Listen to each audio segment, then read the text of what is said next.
Bakit nag-o-offer kayo ng hulugan na sidecar?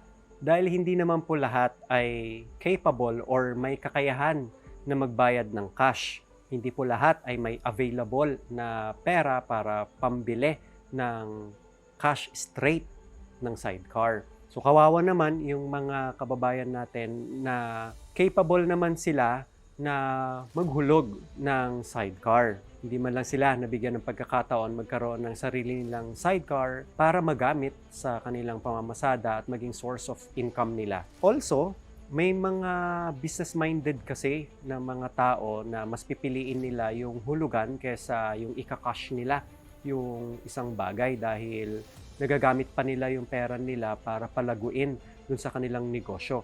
At yung portion ng kinikita ng business nila ay yun yung pinambabayad nila doon sa hulugan nila. So sa iba, ang tawag doon ay strategy.